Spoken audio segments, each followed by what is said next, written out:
Studies. आज की second semester की विज्ञान की इस क्लास में हम लोग रुधिर परिसंचरण तंत्र की बात करेंगे। इससे पहले आपने देखा कि हम लोग जो है पाचन तंत्र, श्वसन और शोषण ये सभी बातें कर चुके हैं। तो आज हम लोग जो है इसी ह्यूमन फिजियोलॉजी के अंदर जो टॉपिक आपके सिलेबस में है रुधिर परिसंचरण तंत्र की बात करेंगे, ब्लड सर्कुलेटरी सिस्टम की बात करेंगे। तो जैसे आप सभी को पता है कि हम लोगों के शरीर में विभिन्न पदार्थों को, भोजन और जो गैसें हैं और अपशिष्ट पदार्थ हैं, हार्मोन हैं, इन सभी पदार्थों को शरीर के एक भाग से दूसरे भाग में पहुंचाने के लिए जो सिस्टम डेवलप है हमारे बॉडी में, तंत्र विकसित है, उसको हम लोग रुधिर परिसंचरण तंत्र कहते हैं। और जैसे आप सभी जानते हैं कि रुधिर परिसंचरण तंत्र हमारा जो है इसके अंतर्गत तीन मुख्य जो है हमारे जो है बॉडी कंपोनेंट शामिल है। एक तो रुधिर है, रुधिर वाहिनियां हैं जिनसे हमारा रुधिर जाता है, और तीसरा जो पंपिंग ऑर्गन है हृदय यानी हार्ट। तो रुधिर जैसे आप सभी जानते हैं कि ये भी एक तरह का टिश्यू है, एक तरह का ऊतक है, और रुधिर को हम कहते हैं कि तरल संयोजी ऊतक है, फ्लूइड कनेक्टेड टिश्यू है। यानी कि जैसे टिश्यू विभिन्न प्रकार की कोशिकाओं से मिलकर जो है विशिष्ट कार्य को संपादित करने के लिए कोशिकाओं का समूह हो जाता है, बन जाता है, उसको आप टिश्यू या ऊतक कहते हैं। ऐसे इसमें भी कोशिकाओं का समूह है, और इसका कार्य जैसे कि बताया आपको कि पदार्थों का परिवहन है। शरीर के अंदर हमारे शरीर में पदार्थों को एक स्थान से दूसरे स्थान पर ले जाने के लिए जो सिस्टम है, जो तरल पदार्थ काम करता है, वो है आपका रुधिर यानी ब्लड।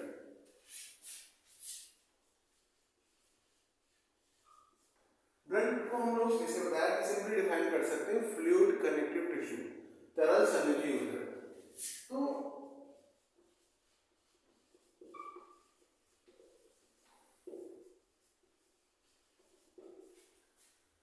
रुधिर अगर ऊतक है जिसमें क्या क्या शामिल होता है, जैसे आप सभी को पता होगा कि जो ब्लड होता है उसमें भी दो कंपोनेंट है, कुछ सॉलिड कंपोनेंट है, कुछ लिक्विड कंपोनेंट है। सॉलिड कंपोनेंट को कैप्सूल्स कहते हैं, लिक्विड कंपोनेंट को प्लाज्मा कहते हैं। जो सॉलिड कंपोनेंट है कैप्सूल्स, इसको रुधिर कणिकाएं भी कहते हैं हिंदी में, ये 45% ऑफ ब्लड बनाता है, और जो तरल प्लाज्मा है ये ब्लड का करीब 55% कंपोनेंट बनाता है। और इसी के अंतर्गत ये भी पता है कि जो हमारी कैप्सूल्स होती हैं, रुधिर कणिकाएं हैं, ये आपकी मुख्यतः तीन तरह की हैं, आरबीसीज, डब्ल्यूबीसीज और प्लेटलेट्स। आरबीसीज जिसको हम लाल रुधिर कणिकाएं कहते हैं, रेड ब्लड कैप्सूल्स, इनको एक नाम और भी होता है एरिथ्रोसाइट्स। ये हमारे रुधिर का सबसे महत्वपूर्ण रुधिर कणिकाएं हैं, और इसमें जो है ये रेड कलर की होती है, लाल रंग की होती हैं। इसमें हीमोग्लोबिन पिगमेंट होता है, इसकी वजह से लाल होती हैं, और यही हमारे गैसों के परिवहन का कार्य करती हैं। जो हीमोग्लोबिन आपका, उसमें हीमोग्लोबिन में हीम जो है वही हमारे ऑक्सीजन को बाइंड करता है और CO2 को बाइंड करता है। अधिकांश हमारा ऑक्सीजन और CO2 जो होता है इसी आरबीसी की सहायता से ट्रांसपोर्ट होता है। आरबीसी जो हमारे लाल रुधिर कणिकाएं हैं, एरिथ्रोसाइट्स हैं, ये हमारे लॉन्ग बोन्स, जो लंबी अस्थियां हैं, लंबी अस्थियों में जो अस्थि मज्जा भरा होता है। अस्थि मज्जा भी दो तरह का होता है, ध्यान रखना है आपको। जो बोन्स के किनारे किनारे एंडिंग्स पे मैरो रहता है और रेड बोन मैरो रहता है, उसमें लाल रुधिर कणिकाएं आरबीसीज बनती हैं, और बीच में जो मैरो भरा होता है उसको कहते हैं वो येलो बोन मैरो भरा होता है। ठीक है, ध्यान रखना है आपको। जो आरबीसीज बनाती हैं दोनों बॉर्डर पे होती हैं, बोन्स के एंडिंग पे होती हैं, वो आपका रेड बोन मैरो होता है, लाल अस्थि मज्जा होती है। जबकि मध्य भाग में हड्डियों के जो लॉन्ग बोन्स है उसके बीच का एरिया, सैफ्ट जिसको कहते हैं, उस भाग में जो मैरो भरा होता है येलो बोन मैरो रहता है, पीली अस्थि मज्जा होती है, जो श्वेत रुधिर कणिकाओं का निर्माण करती है। डब्ल्यूबीसी की बात अभी बाद में करते हैं। तो आरबीसी का निर्माण हमारे रेड बोन मैरो में होता है, याद हो गया होगा। बोन की एंडिंग्स पे जो लाल अस्थि मज्जा होती है उससे बनता है आरबीसीज। और ये हमारी जो आरबीसीज होती है करीब 7 माइक्रोन साइज की होती हैं, डायमीटर की होती हैं, इनका व्यास होता है, और ये हमारे जो है इसमें मेन जो कंपोनेंट है हीमोग्लोबिन है, वो हमारे गैसों के परिवहन में सहायक होता है। इसका जीवन काल लगभग 120 दिन होता है। यहाँ से बनने के बाद हमारे ब्लड में ये रिलीज हो जाती है आरबीसीज, और ये जो है इसका जीवन काल लगभग 120 दिन होता है। और आरबीसी की जो मात्रा होती है, लाल रक्त कणिकाओं की मात्रा होती है शरीर में, वो करीब होती है 45 से 50 लाख पर mm³ प्रति घन मिलीमीटर जो है आपका इनकी संख्या होती है। इससे जब अधिक हो जाती है आरबीसी की संख्या, तो अतिरिक्त जो आरबीसी होती है हमारी स्प्लीन या प्लीहा, जो हमारे स्टमक के जस्ट ऊपर एक जो है लिम्फॉइड ग्लैंड होती है, लसिका ग्रंथि होती है, उसी के अंदर जो है स्टोर हो जाती रहती है। एक्स्ट्रा जो आरबीसी होती हैं लाल रक्त कणिकाएं, आपको याद रखना है कहाँ स्टोर होती हैं, स्प्लीन या प्लीहा हिंदी में कहते हैं उसे। स्प्लीन या प्लीहा में इकट्ठी रहती है एक्स्ट्रा आरबीसीज, इसीलिए हम स्प्लीन या प्लीहा को blood bank of the body, blood bank of the body कहते हैं, शरीर का रुधिर बैंक। तो रक्त कोश, रुधिर bank, blood bank of the body कहा जाता है, और यहीं पर इकट्ठा रहेंगी। 120 दिन जीवन काल रहेगा। अगर उनका उपयोग नहीं होता, ये बात भी ध्यान देना है आपको, अगर उनका उपयोग नहीं होता तो 120 दिन के बाद उसी स्थान पर यानी प्लीहा यानी स्प्लीन में ही वो डेड भी हो जाती है, नष्ट भी हो जाती हैं। और वही नष्ट होती है, इसी कारण प्लीहा को, जिसको आप blood bank of the body कहते हैं, शरीर का रक्त कोष कहते थे, उसी को हम ग्रेवयार्ड ऑफ द आरबीसीज भी कहेंगे। रुधिर कणिकाओं का, लाल रुधिर कणिकाओं का कब्रिस्तान। क्यों? क्योंकि वही नष्ट भी हो जाती हैं, और फिर उन्हीं की जो आरबीसीज नष्ट होती रहती हैं, उसी से आपके दो पिगमेंट फॉर्म होते हैं, दो वर्णक बनते हैं, जिसको कहते हैं बिलिरुबिन और बिलिवर्डिन। वो ट्रांसपोर्ट होकर हमारे लिवर में आता है, यकृत में आता है, उसी से हमारा बाइल बनता है। तो उसका भी वेस्ट होने के बाद भी उसका यूज होता है, फाइनली ट्रांसपोर्ट होकर लिवर में आती है, और लिवर उसको बाइल यानी पित्त में परिवर्तित कर देता है। आगे लाल रुधिर कणिकाओं के बाद हम बात करते हैं श्वेत रुधिर कणिकाओं की। तो श्वेत रुधिर कणिकाएं ये कलरलेस होती हैं, खास बात आपको पता है, और ये जो है पीली अस्थिमज्जा में बनती हैं। ये आपकी मुख्यतः दो प्रकार की होती हैं, कणिका विहीन और कणिका युक्त। एक ग्रेनुलोसाइट्स और ग्रेनुलोसाइट्स। जो कणिका विहीन होती हैं, एक ग्रेनुलोसाइट्स होती है, फिर वो पुनः दो प्रकार की हो जाती हैं, लिम्फोसाइट और मोनोसाइट। और जो कणिका युक्त होती हैं वो तीन तरह की होती हैं, एस्डोफिल, बेसोफिल और न्यूट्रोफिल। एस्डोफिल को हम यूसिनोफिल भी कहते हैं। इस तरह से मेनली दो तरह हो गई, कणिका युक्त और कणिका विहीन। और अगर डायरेक्ट बोलना है आपको, कहेंगे 5 तरह की होती हैं, लिम्फोसाइट, मोनोसाइट, एस्डोफिल, बेसोफिल और न्यूट्रोफिल। इसमें जो सबसे ज्यादा कॉमन होती है न्यूट्रोफिल, करीब 62% आपके डब्ल्यूबीसीज का कंपोनेंट बनाती हैं।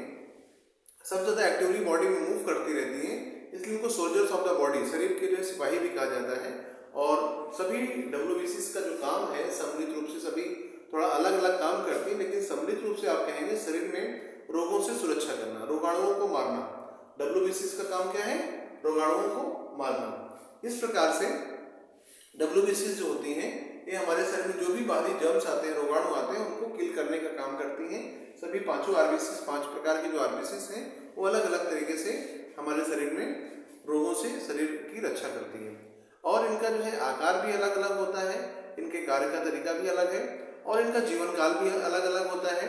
और जो डब्ल्यूबीसीज का जीवन काल है, कुछ का जो है करीब 1 दिन या उससे भी कम होता है, और कुछ का लगभग 5 दिन तक होता है। यानी कि आप कह सकते हैं कि डब्ल्यूबीसीज का जीवन काल सभी अलग अलग है। इस तरह से 1 से लेकर 5 दिन तक इनका जीवन काल होता है।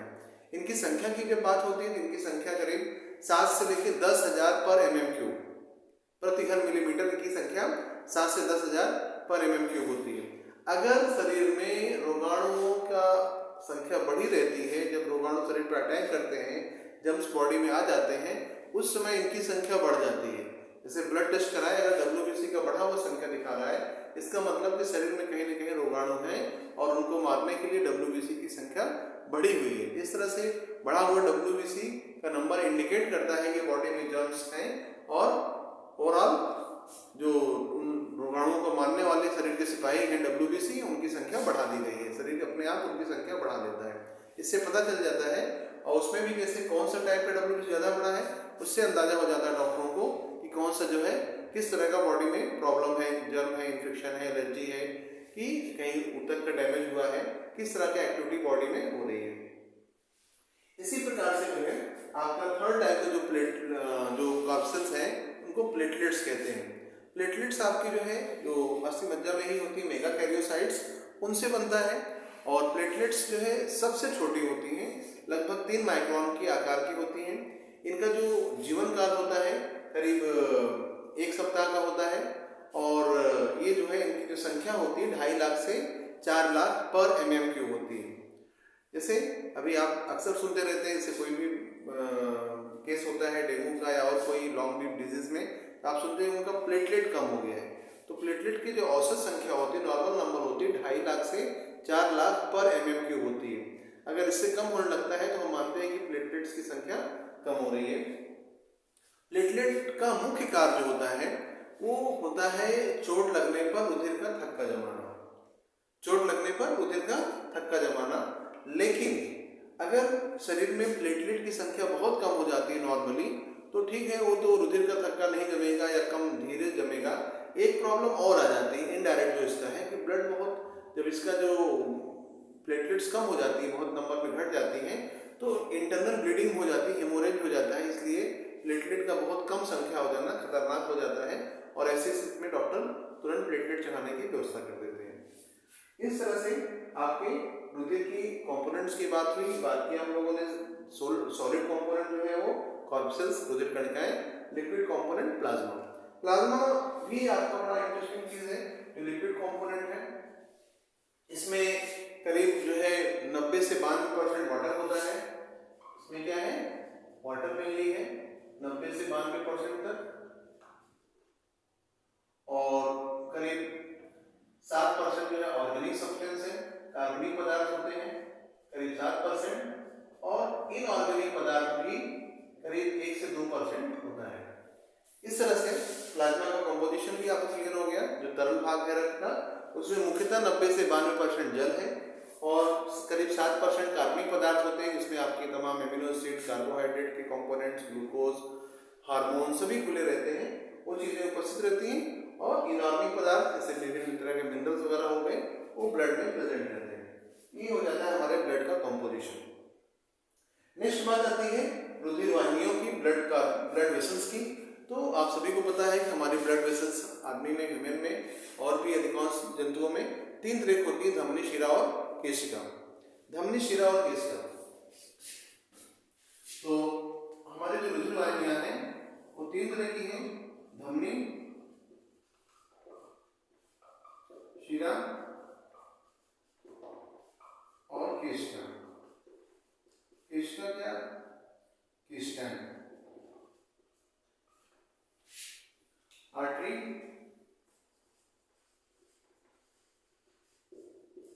वेन और कैपिलरीज।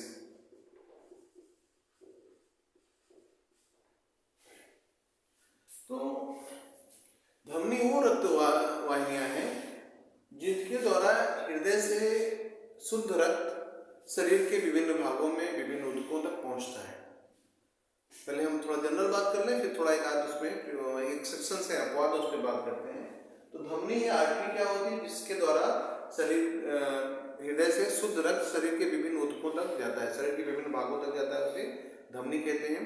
शरीर में जब रक्त जाता है तो वहां पर शरीर के ऊतकों को ऑक्सीजन दे देता है, उससे CO2 ले लेता है, उसको अशुद्ध रक्त कहेंगे। आप इस बात को समझ लीजिए कि ऑक्सीजन युक्त रक्त को शुद्ध रक्त, ऑक्सीजन जिसमें कम हो जाती है उसको अशुद्ध रक्त कहते हैं। तो जो फेफड़ों से हृदय में आया रहता है रक्त, तो उसमें जो है ऑक्सीजन की मात्रा ज्यादा रहती है, उसको शुद्ध रक्त कहा जाता है। तो शुद्ध रक्त को हृदय से धमनियां पूरे शरीर में ले जाती हैं और शिराओं के माध्यम से वापस आता है। अशुद्ध रक्त शिराओं के माध्यम से वापस आता है। अभी और ज्यादा बातें हम लोग कैसे होगा उसको हम डबल सब्स्टिट्यूशन डी परसेंट में बात करते हैं। फ्लो चार्ट आपके सामने ड्रॉ है, अभी थोड़ा सा जनरल बात कर लीजिए। धमनियां शुद्ध रक्त को शरीर के विभिन्न भागों तक ले जाती हैं, शिराएं अशुद्ध रक्त को शरीर के से वापस हृदय तक लेके आती हैं। धमनी और शिराओं के बीच में केशिकाएं होती हैं जो बहुत ही पतली होती हैं। इन्हीं के माध्यम से जब ब्लड जाता है और आने से पहले पदार्थों का एक्सचेंज जो होता है, पदार्थों का जो पदार्थ जा रहे हैं, ऑक्सीजन, भोजन, ये सभी जो है ऊतकों में चले जाता है और ऊतकों में जो बना है CO2 उत्सर्जित पदार्थ वो सभी रक्त में आ जाता है। है। ये सभी का एक्सचेंज जो होता है केवल केशिकाओं के जो बीच में बहुत पतली ब्लड वेसल्स बन जाती हैं केशिकाओं के माध्यम से होता है। और जैसे आप जानते हैं कि केशिकाएं बहुत पतली होती हैं, उनमें जो उनके थ्रू जो पदार्थों का एक्सचेंज होता है डिफ्यूजन विसरण प्रक्रिया द्वारा होता है और इस तरह से शिराएं जो है अशुद्ध रक्त को वापस हृदय तक लेके आती हैं। और धमनी और शिराओं के बीच में जो बहुत पतली वेसल्स होती है, ब्लड वेसल्स होती हैं, उनको हम केशिकाएं कहते हैं। अब जैसे धमनी में शुद्ध रक्त बहता है, शिराओं में अशुद्ध रक्त बहता है, लेकिन एक एक्सेप्शन हो जाता है, एक अपवाद हो जाता है। जैसे अगर हृदय पे आने से पहले हम लोग अगर हम डबल सर्कुलेशन पे आ जाए, द्विपरिसंचरण तंत्र पे आ जाए, तो आपको बात जल्दी क्लियर हो जाएगी कि एक्सेप्शंस क्यों हैं। एक एक एक्सेप्शन एक अपवाद है, इस बात को ध्यान रखिए। अभी आपके सामने आ रहा है। जैसे हमारा जो ब्लड है शरीर में एक बार जाने के लिए हृदय से 2 बार पास होता है, इसी को कहते हैं द्विपरिसंचरण, डबल सर्कुलेशन। शरीर में रक्त एक बार जाने के लिए वह हृदय में 2 बार पास होता है। कैसे? आप सभी को पता है हमारा हृदय, मनुष्य में हृदय 4 चैम्बर वाला होता है, 4 वेसलों वाला होता है। तो अपर 2 आलिन और नीचे के 2 निलय, आलिन निलय, दाहिना आलिन बायां आलिन, दाहिना निलय बायां निलय। ओके, तो इस तरह से पूरे शरीर से जो अशुद्ध रक्त आता है दाहिने आलिन में आता है, राइट एट्रियम में आता है। अगर हम बात करें यहां से इम्प्योर ब्लड टू वेना कवा, जो बॉडी में शरीर में जो रक्त था, अशुद्ध रक्त था, अब जो है वो शिराओं से होते हुए महाशिरा जो बन जाती है उसको वेना कवा कह रहे हैं। इजीली थोड़ा इंग्लिश में लिखना होता है, दैट्स व्हाई इसको इंग्लिश वर्ड यहाँ यूज कर दिया हूँ। हिंदी में आपको वो शब्दों में बता रहा हूँ, उसको ध्यान रखिएगा। तो शरीर से जो अशुद्ध रक्त होता है, यहाँ से हम बात शुरू करते हैं। अशुद्ध रक्त महाशिराओं से, जो शिराएं थी वो रक्त को वापस लेकर जुड़ती गई बड़ी जो शिराएं बन गई उसको महाशिरा या वेना कवा कहा जाता है। तो उससे जो आती है राइट एट्रियम, दाहिने आलिन में हृदय के आकर अशुद्ध रक्त को लेकर आती है और दाहिने आलिन से रक्त जो है impure blood to right ventricle, दाहिने निलय में चला जाता है। दाहिने आलिन से दाहिने निलय में चला जाता है और दाहिने निलय से रक्त को लेके जो लंग्स में लेके जाएगी, इसलिए उसका नाम पल्मोनस में लंग या फुफ्फुस हिंदी में कहेंगे। तो पल्मोनरी धमनी या फुफ्फुस धमनी जो होती है वो जो है रक्त को लेके जो है, इसको रब कर देते हैं,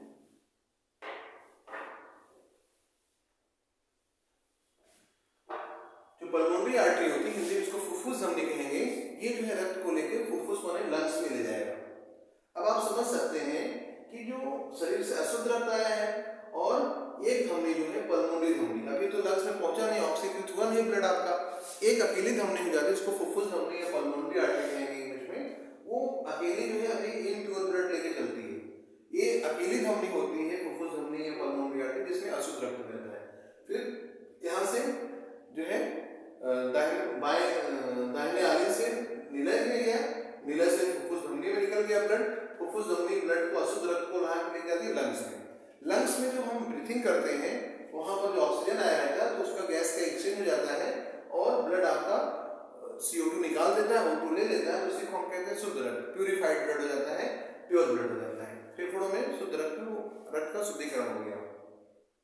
अब जो शुद्ध रक्त हो जाता है, ये शुद्ध रक्त जो है पल्मोनरी वेन, पल्मोनरी शिरा के माध्यम से, फुफ्फुसी शिरा के माध्यम से रक्त को लेके बाएं आलिन में लेके आती है। कहाँ लेके आती है? बाएं आलिन में लेके, लेफ्ट एट्रियम में लेके आती है और लेफ्ट एट्रियम से फिर लेफ्ट वेंट्रिकल में जाएगा, बाएं आलिन से बाएं निलय में जाएगा और बाएं निलय से फिर महाधमनी, यहाँ वर्डिंग नहीं लिखा गया है लेकिन जो धमनियों से मेन धमनी निकलती है उसको महाधमनी कहते हैं। तो ऑल्टर के हेल्प से आपका ब्लड जो है धमनियों में जाएगा, फिर धमनियों से पूरे शरीर में चला जाएगा। इस तरह से आपने देखा कि हमारा जो ब्लड होता है एक बार शरीर में जा रहा है लेकिन पास हो रहा है 2 बार, एक बार दाहिने आलिन से दाएं निलय और दाएं निलय से जो है आपका निकल गया और फेफड़ों में चला गया, फेफड़ों में रक्त शुद्ध हुआ, फिर बाएं आलिन और बाएं निलय में आया, फिर महाधमनी के माध्यम से, धमनियों के माध्यम से शरीर में चला जाता है। तो शरीर में एक बार ब्लड गया लेकिन हार्ट से 2 बार पास होता है, एक बार दाहिने तरफ से फिर दूसरी बार बाएं तरफ से, इसी को हम द्विपरिसंचरण कहते हैं। और एक बात इसमें आपको और साथ साथ क्लियर हो गई कि सभी धमनियों में शुद्ध रक्त बहता है, सभी शिराओं शिराओं में अशुद्ध रक्त बहता है, लेकिन पल्मोनरी धमनी यानी कि फुफ्फुसी धमनी में, पल्मोनरी आर्टरी में अशुद्ध रक्त बहता है, क्योंकि अभी फेफड़े में ले जा रहा है।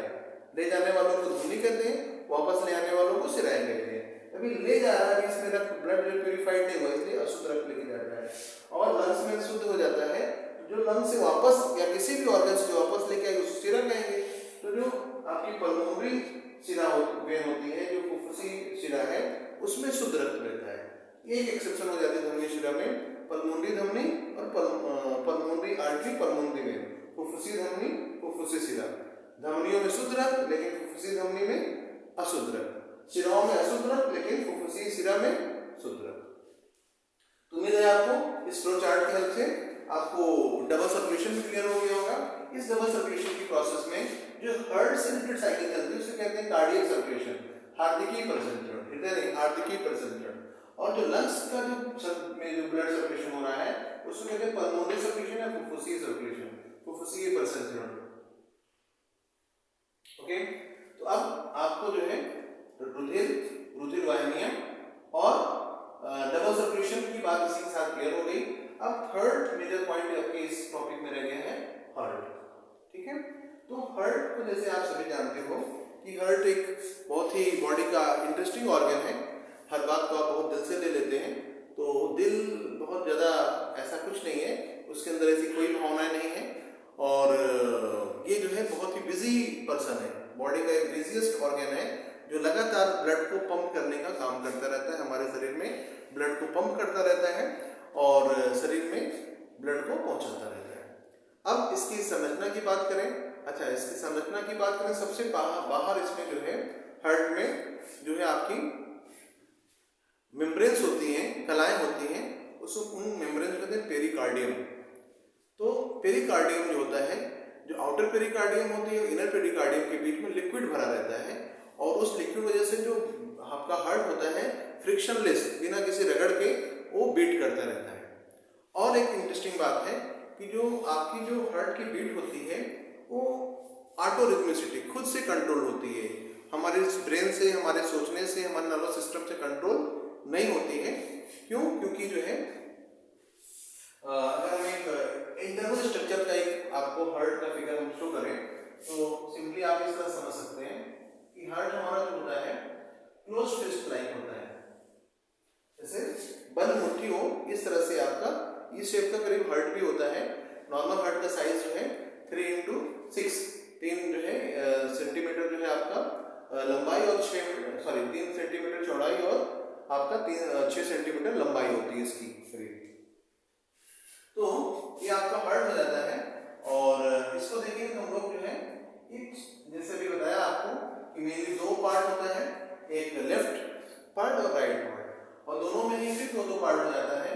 अपर हाफ को कहते हैं एट्रियम, लोअर हाफ को बोलते हैं वेंट्रिकल, आगे 2 मिले।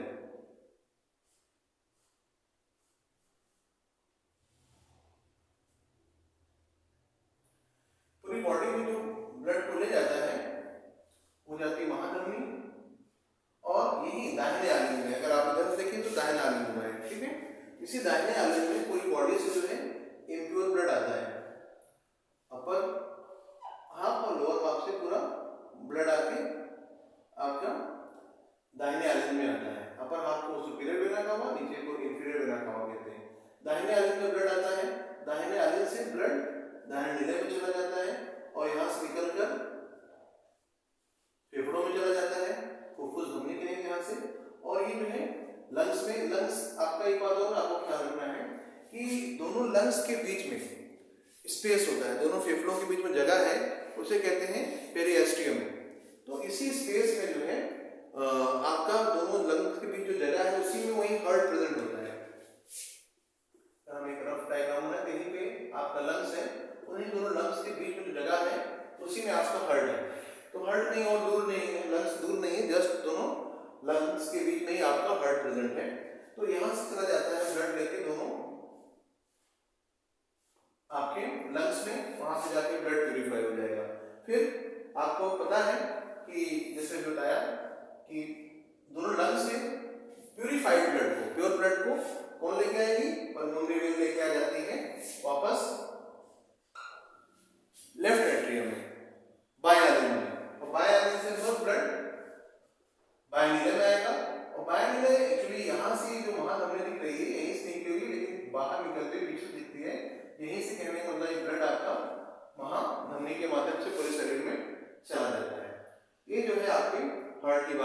तो हम एक बात कह रहे थे कि हमारा हार्ट जो ऑटोरिदमिसिटी खुद से अपना जो उसका संकुचन चल रहा है खुद से कंट्रोल होता है, ब्रेन से नहीं। एक्चुअली इसमें होता क्या है कि जो महाशिरा होती है वो आलिव होता है, इसी की जंक्शन पे नोड होता है, इसको कहते हैं हम लोग साइनोएट्रियल नोड। क्या कहते हैं इसको हम लोग?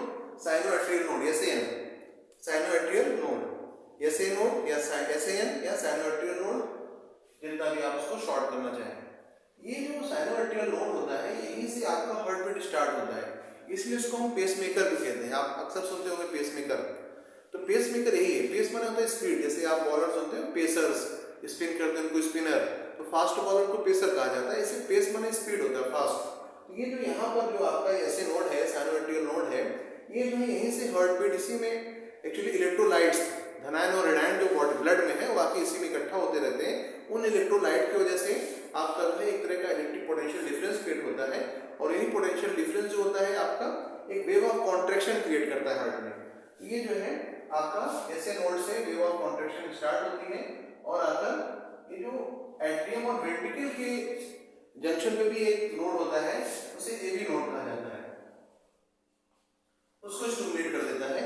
तो जो ऐसे नोड से वेव ऑफ कॉन्ट्रैक्शन स्टार्ट हो, दोनों एट्रियम में कॉन्ट्रैक्शन कर देता है, और जो एवी नोड से, जो एट्रियो वेंट्रिकुलर नोड से जो आपका कॉन्ट्रैक्शन स्टार्ट होता है, वो जो है पूरे दोनों वेंट्रिकल्स में कॉन्ट्रैक्शन क्रिएट कर देता है, ठीक है।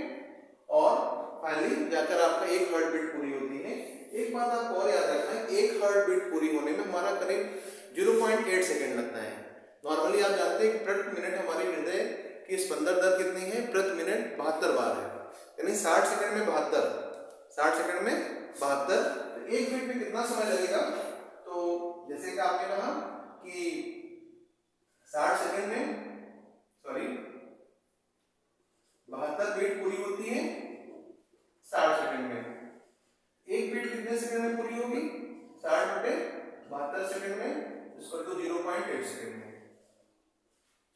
क्लियर? 0.8 सेकंड में एक हार्ट बीट पूरी होती है। एक कंप्लीट हार्ट बीट को एक कार्डियक साइकिल कहते हैं। एक कंप्लीट हार्ट बीट को एक कार्डियक साइकिल कहा जाता है। तो इस तरह से आपकी एक हार्ट बीट की बात होती है। एक जो हार्ट बीट होती है, कार्डियक साइकिल होती है, उसमें भी 3 समय अंतराल होता है। आपने भी देखा, एक तो एट्रियल सिस्टोल, दोनों एट्रियम कॉन्ट्रैक्ट करते हैं, एट्रियल सिस्टोल, फिर दोनों वेंट्रिकल्स कॉन्ट्रैक्ट करते हैं, उसको कहते हैं वेंट्रिकुलर सिस्टोल, और जॉइंट डायस्टोल। कुछ समय के लिए आपका